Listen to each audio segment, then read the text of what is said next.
Is de onderlinge regeling gepresenteerd en is er veel gesproken over de hervormingen. U bent voorzitter van de Nationale Hervormingscommissie.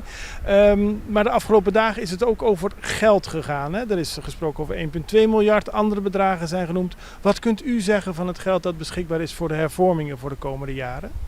Nou, zoals u weet is dit traject al een tijdje gaande.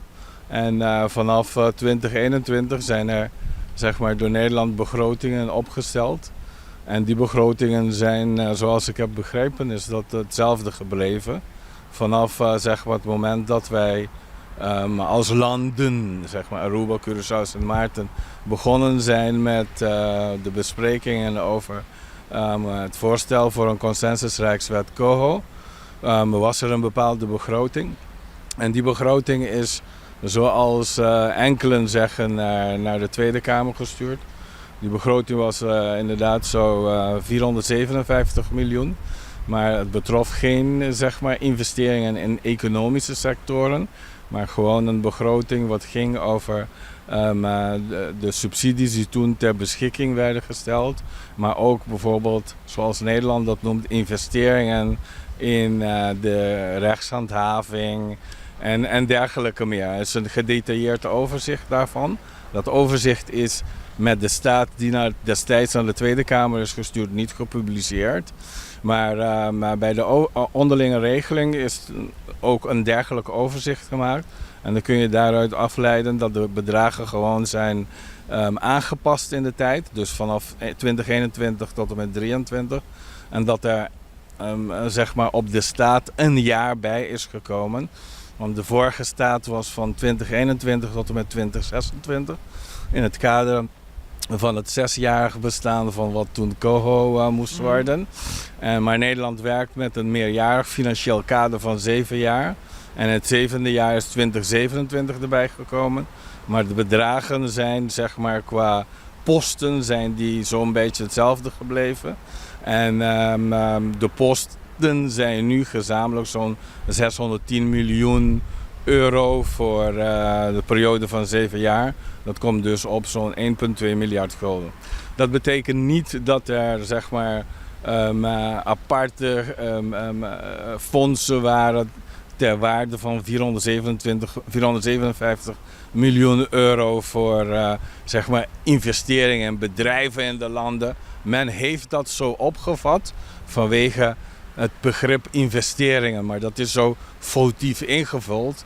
Het is niet het begrip investeringen in economische zin, maar het begrip investeringen in de zin van hoe Nederland ziet dat zij een bijdrage levert bij de totstandkoming of realisatie van de landspakketten in de 3 landen. En dat betekent bepaalde fondsen zoals investeringen in, we hebben het voor damen gebruikt, maar zoals een garantiefonds, zo'n 20 miljoen, 30 miljoen voor onderwijshuisvesting en een zeer groot bedrag voor handhaving van de rechtsstaat of versterking van de rechtsstaat. En dat zijn de dingen die meestal vallen onder rechtshandhaving. Investeren is heel breed wat dat betreft en het gaat niet alleen maar precies om het geld wat daarvoor beschikbaar is. Nee, je moet oppassen als je dingen leest en meteen consequenties aan verbindt en denkt dat er, want het is onmogelijk ook, laat me het zo uitleggen, voor een land als Nederland om zonder specifieke agreement, zonder een specifieke basis gewoon te zeggen van ja, ik heb jongens 1 miljard om te investeren in de landen, zo werkt dat niet. Ook als je kijkt naar bijvoorbeeld de begrotingen van Nederland, die zitten verankerd in een 7-jarig meerjaren financieel kader.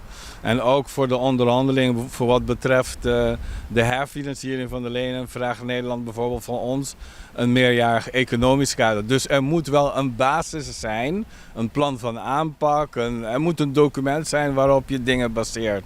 En niet zomaar geld beschikbaar staat. Nee, dat geloven wij niet, maar dat is ook bevestigd. Want natuurlijk, ja, wij werken voor de regering. En de regering vraagt gewoon aan de Nederlandse regering van wat houdt dit in? En die getallen die bestaan, die hebben we ook bekeken. En het is niet zo van zo'n tabelletje met een reeks cijfers en je hebt een miljard erbij. Zo werkt dat gewoon niet. Helaas. De Nationale Hervormingscommissie, aan wat voor hervormingen moeten we denken? Nou, luister. Dit is ook niet zomaar uit de lucht komen vallen. U kunt zich herinneren dat in 2019 de vorige regering een groeiakkoord heeft gesloten met Nederland. Dat was ook een groeiakkoord voor 3 jaar, 1 juli 2019 tot 30 juni 2022. En in het groeiakkoord stonden al een aantal dingen, een aantal zaken die betrekking hadden op zeg maar hervormingen die dienen plaats te vinden op Curaçao. Dat was alleen Curaçao. En het groeiakkoord is toen stopgezet destijds bij zeg maar, het voorstel COA, of toen men voornemens was om met het voorstel te komen, heeft men gezegd van nou dat groeiakkoord dat werkt niet. Wat in het groeiakkoord staat aan hervormingen, een soort hervormingsprogramma, dat is overgeheveld naar de landspakketten voor de 3 landen. En dus wat staat erin? Hervormingen. Hervormingen op basis van dingen die wij zelf hebben gesuggereerd destijds. Bijvoorbeeld herziening van het belastingstelsel, reorganisatie belastingdienst, de sociale zekerheid doorlichten en dat soort dingen. Dus dat zijn dingen die al in de koker van het groeiakkoord stonden, die overgenomen zijn. En daarnaast heeft men een aantal nieuwe dingen, zoals versterking rechtsstaat en dergelijke, zeg maar erbij genomen om die tot een landspakket te maken. Maar het zijn hervormingen en hervorming betekent vernieuwing, upgrading, modernisering. Het kan van alles zijn. En daartussen zitten ook maatregelen. Maar politici hebben de neiging om, met name als ze in de oppositie zitten, om te zeggen dat het alleen maar om maatregelen gaat. In de zin van het gaat pijn doen. Maar dat is niet zo.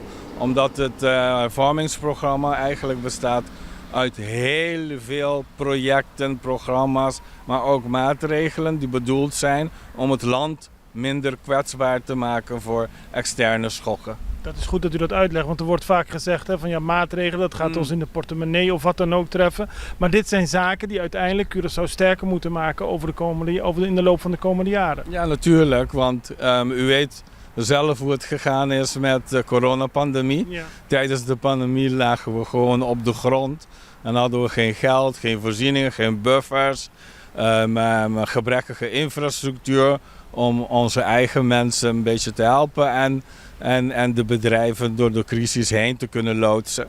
Wij hebben toen natuurlijk op grond van artikel 36 van het statuut bij Nederland aangeklopt, net als de andere 2 landen van het Koninkrijk, Caribische landen. En Nederland heeft toen gezegd van oké, wij gaan helpen met leningen, maar ook met voedselpakketten en dat soort dingen. Maar het kan natuurlijk niet zo zijn dat bij een volgende crisis hetzelfde weer gaat gebeuren. Dan treed je in herhaling en dan heb je niet geleerd van zeg maar de lessen uit de crisis. En dat betekent dat wij toch wel zelf moeten gaan kijken naar hoe weerbaar wij zijn als land. Hoe, ze zeggen resilient. Hè? Of wij weer na zo'n schok zelf kunnen opstaan, of wij buffers kunnen opbouwen. Of wij niet al te veel belastingen op straat laten liggen of belastinggelden. En of we onze sociale zekerheidsstelsel goed werkt, onze gezondheidszorg goed werkt en dat soort dingen meer. Eigenlijk hele goede dingen.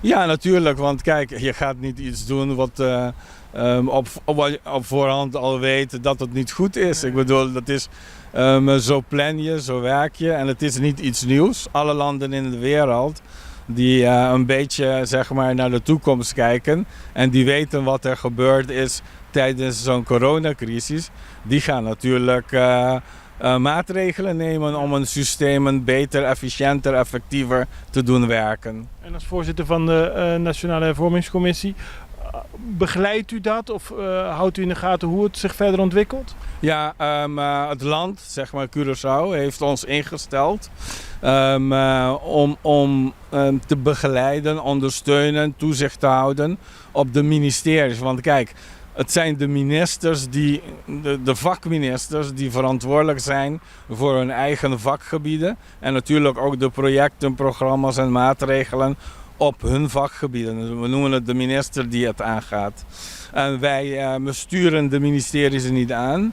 Wij zorgen er wel voor dat zij watgene wat in de landspakketten is overeengekomen met Nederland, dat die worden uitgevoerd op de juiste wijze en ook